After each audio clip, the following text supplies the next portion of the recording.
Itinuro ng dalawang testigong humarap sa Senate Blue Ribbon Committee ang kontraktor na si Curly Discaya. Si Discaya umano ang nagpangalan kay dating Speaker Martin Romualdez bilang bagong may-ari ng isang property sa South Forbes Park. Nakatutok live si Sandra Aguinaldo. Sandra.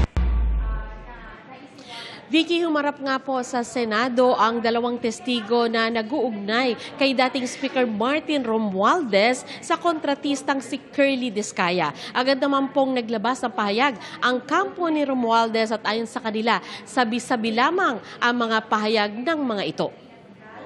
Sa Senator Rizon Tiveros, segue lang tayo ng konti. Anyway, Nakamask at naka-baseball cap nang humarap sa Senate Blue Ribbon Committee sina Maria at Joy. Hindi nila tunay na pangalan. Anila, empleyado sila ng negosyanteng si Rico Ocampo sa inuupahan nilang lugar sa South Forbes Park. April 2023, naibenta raw ito at sinabihan silang kailangan na nilang umalis. January 2024, sinabihan daw sila ng kanilang boss na i-evict na sila. Kasunod daw nito, nakilala nila ang isang kontratista, nakalaon ay nakilala umano nilang si Curly Discaya. Si Discaya umano ang nagsabing sinooy Speaker Martin Romualdez na ang bagong may-ari ng lugar. How long did you talk to Mr. Discaya? It's less than 5 minutes po, pero kasi natandaan namin siya because he was the one manning the people. And he also mentioned to us na contractor ako dito eh. Meron din kaming deadline. And then we both asked, baka pwede po namin pakiusapan yung may-ari, yung bagong nakabili ng bahay. And then he also mentioned that si Romualdez ang nakabili. Tinanong ni Lacson sa dalawang testigo kung kaya nilang ituro ang kontraktor na tinutukoy nila. Pareho kayo na ina-identify nyo na siya mismo yung kaharap ninyo na sinasabing ang may-ari ng bahay, si Speaker Romualdez, at kailangang umalis na kayo? Kindly answer, use the microphone. Tama po, Your Tama po, sir. Pero pumalag si Discaya. Your Honor, okay lang po ba tanggalin nila yung face mask nila? Kasi sa totoo lang po, talagang hindi ko sila naaalala kahit sa panaginip ko na naginip ako ng bangungot. It's not for you to identify them, it's for them to identify you. No? Your Honor, wala po kasi ang maalalang transaction. Well, what we are establishing here is the fact that there are two witnesses present here under oath na sinasabing nagpunta ka doon at nine-name drop mo, totoo man o hindi, si Speaker Romualdez na siya nagmamay-ari, bagong may-ari.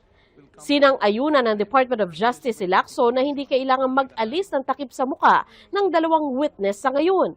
Giit naman ni Discaya. Kahit ni minsan po, hindi pa po ako nakakapasok sa South Forbes Park. Hindi ko pa nga alam kung ano mga uri ng mga bahay meron doon. So, malabong-malabo po talaga at wala po akong inuutusan na kahit sinong broker. Sa pagtatanong sa witness, lumabas na ang nasa deed of sale ay ang Golden Pheasant Holdings Corporation. Sa isang statement, sinabi ng kampo ni Romualdez na ang aligasyon ng dalawang witness ay logically and physically impossible dahil sinabi na raw ni Discaya na hindi ito kailanman nakapasok sa South Forbes Park, kaya imposible raw na may nakausap siyang sino man doon. The claims come solely from the staff of an evicted tenant, unsupported by any document, while Martin Romualdez's name appears in no deed, contract, or payment record related to the property.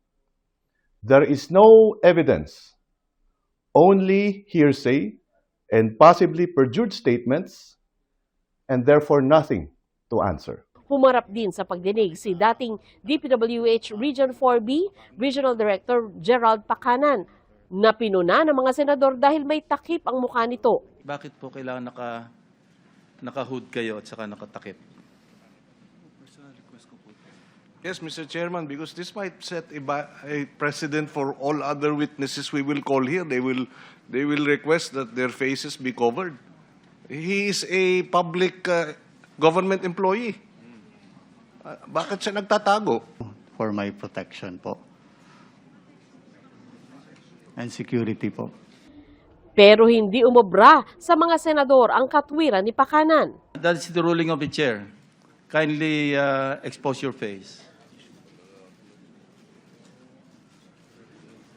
Si Pakanan ay nakakulong ngayon matapos kasuhan ng ombudsman sa Sandigan Bayan kaugnay sa flood control project sa Nauhan, Oriental, Mindoro. Naging matipid na ang pagsagot ni Pakanan sa tanong ng mga senador at paulit-ulit na nag-invoke ng right against self-incrimination.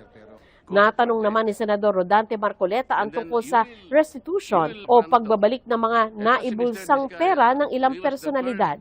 Hindi raw kasi ito dapat gawing kondisyon para maging state witness ang isang tao, sabay tanong kung may hiningi ring ganito ang Department of Justice kay Diskaya. Ano sabi nila? Magkano daw? Ako po, hindi ko po masabi kung magkano po. Kasi para sa akin po, parang kami po ang nanakawan. Parang ibig sabihin, parang modern day na pagnanakaw. Ibig sabihin, yung nakaw ba? Siya pa ang magbibigay ng pera dun sa ninakawan niya. Parang ganun. Pinaalala naman ni Senadora Riza Ontiveros ang pangako ni Diskaya sa Senado na isusumite ang ledger ng mga proyekto nila, maging mga joint venture projects. Your Honor, nung nakalabas po ako, Your Honor, nung nakaraan po, ay hindi po kami pinapasok halos ng mga taga City Hall. Kasi po yung mga taga City Hall po, pinasarado po nila yung office namin. Kasi po, nirevoke po nila yung business permit po namin dahil sa kakulangan po ng occupancy permit. Ngayon po, wala na po kaming empleyado. Lahat po sila ay iniwan na po kami o yung iba po ay separated na po kasi sarado na po yung kumpanya namin. Parang kanina, lahat po tayo physically naghitla dun sa sinabi ni Mr. Diskaya na parang sila pa yung nanakawan. I would like to request the good chair to please reiterate yung utos ng komite kina Mr. Diskaya. I-submit yung ledger na sinabi ni Ms. Diskaya noon, meron sila ng mga proyekto pati joint venture projects mula 2016 hanggang 2022. Huwag po nilang sisisihin ang City Hall.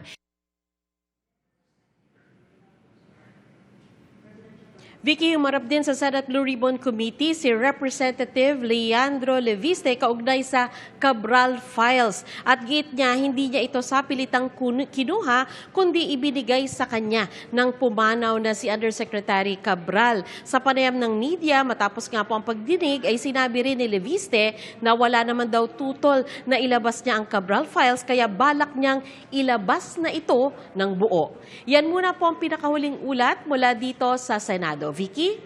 Maraming salamat sa iyo, Sandra Aguinaldo.